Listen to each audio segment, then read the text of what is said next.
So I've been sorting through my scrap fabric, trying to throw away bits that are too small to actually use and keeping some of the larger pieces which could actually be used for smaller projects. And in doing so, I realised I really need to get onto making smaller projects, because in sorting through this I realised I have a lot of scrap. So I've been looking for smaller projects that I can produce with this scrap, basically. And whilst I was watching the Ring of Power the other day, I saw that a lot of the peasant farmers in the Southlands, they have a sort of medieval style hat which is just like a cap, a skull cap basically, that goes over the head.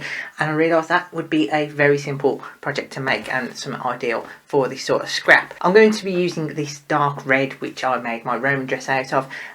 On the show they're all leather and brown and things like that, and that's to try and make them look poor and gritty. Historically, these sorts of caps, or anything that people wore historically, they would have tried to have made it colourful, because, you know, they like to wear colour, and they like colour even more than we did. If we were to go back into more ancient times, we would be shocked at how garish some of their colours are. But this is still quite dull, so it kind of fits in. And as Halloween's coming up, I thought I'll make a video on this, just so that if anyone's trying to create that kind of medieval peasant look in their costume, this could be something very simple for them to try and put in their costume. So I've not got a pattern for this, I'm just going to try and wing it. All I'm going to do is measure my head up, get myself the tape measure, and measure from the top of my head where I want the cap to settle, down to the base of my neck, which is going to be down here, so pull that round a bit. That's 36 centimetres for me, and across the top it's going to be in 3 sections. We're going to have a central bit down there and then 2 the side flaps. So 36 by 12. So that's going to be the central rectangle that's going to go down the front, adding a couple of centimetres in for the fact that I need seam allowance on there. So let's cut that bit out.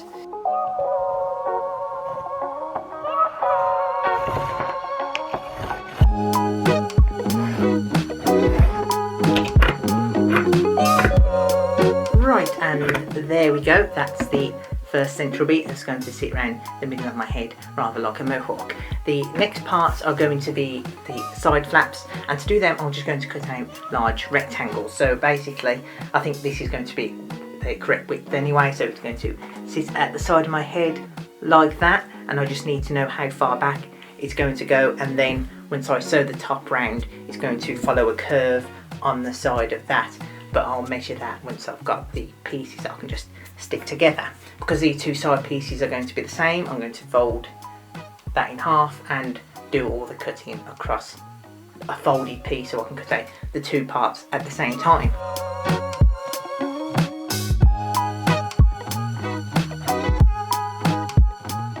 Right, so where we're at now, we've got a central piece, 2 side flaps. So what I'm going to do is, so I'm going to pin it so that this long column curves, so it's like following the curve of my head, and pin it round on a curve like that, because it's easier to adjust. I'll just pin along, place it on my head, see how it fits, and then pin it again just to ease in exactly where I want it, and then just stitch, and it's going to be simple as that. Obviously, it goes without saying, if you're doing this method, then make sure that you don't stab yourself with the pins as you try it on your head.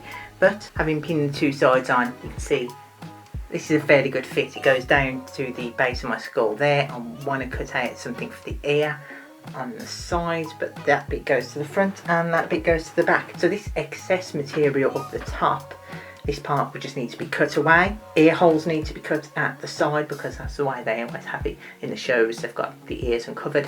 Actually, why do I need to uncover the ears? Because I'm not necessarily going to be hearing impaired by wearing this, and having ears covered is just going to keep my ears warm.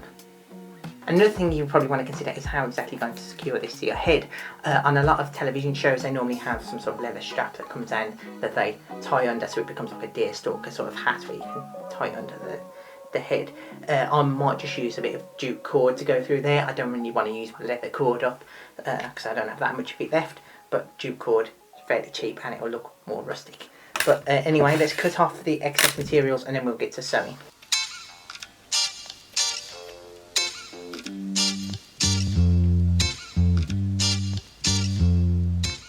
So one thing I forgot to mention is that when I first pinned this together, I pinned it slightly the wrong way round, so that, you know, the raw edges would always be facing on one side. You really want it so both raw edges are facing the same direction, so that when you flip them the right way around, you get a edge that isn't raw showing.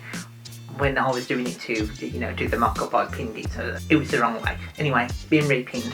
Another thing which you may notice is that on this machine, I've put black thread, whereas this is red. That doesn't match. The reason for that is very simple. I want this to look rough and rustic. So, I want some of the threads to actually show, and in order to do this I'm going to be using a zigzag stitch. I don't need to do a zigzag stitch, but I'm going to do it anyway, because if you make a zigzag stitch that's slightly longer, not really long zigzag stitch, but on the slightly longer side, then when you do the flip and turn it around, you can often see some of the stitches poking through on the other side, especially if you've got a contrasting thread, and that makes it look more homemade and more rough and ready, which would go with the fact that it's a peasant hood.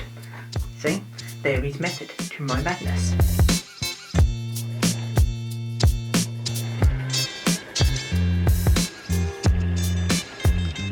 And there we have it, a nice, quick, easy medieval hood. The one thing I did that I didn't just show is I've hemmed up the bottom, and I've done that just so I could sew into that hem some jute cord that I can use to attach it to my head. This front section I'm actually going to leave raw, and the reason I'm going to do that is because this isn't going to be an everyday wear piece. It's obviously a costume piece, although I might wear it around the house when it gets cold because it's going to be cheaper than putting the heating on, but leaving it rough at the front makes it look more peasant-like. And speaking of making it look peasant-like, if you look at the seam here, when you come up close you can see the black thread against the red, so it looks a bit more hand-stitched even though it's done on machine. That's the trick for making things look more homemade than they actually are, even though it is completely homemade, well, more handmade I should say. So I've got the jute cord that I can tie under my chin just to keep it in place, and we've got a medieval hood that covers my head, and I didn't cut in the ear holes because, like I say, it's going to keep my ears warm, so why would I need to cut holes in that? It's not like it's a helmet where I need to be able to hear the commands on the battlefield above all the din. No, it's just a piece of fabric, it's not going to...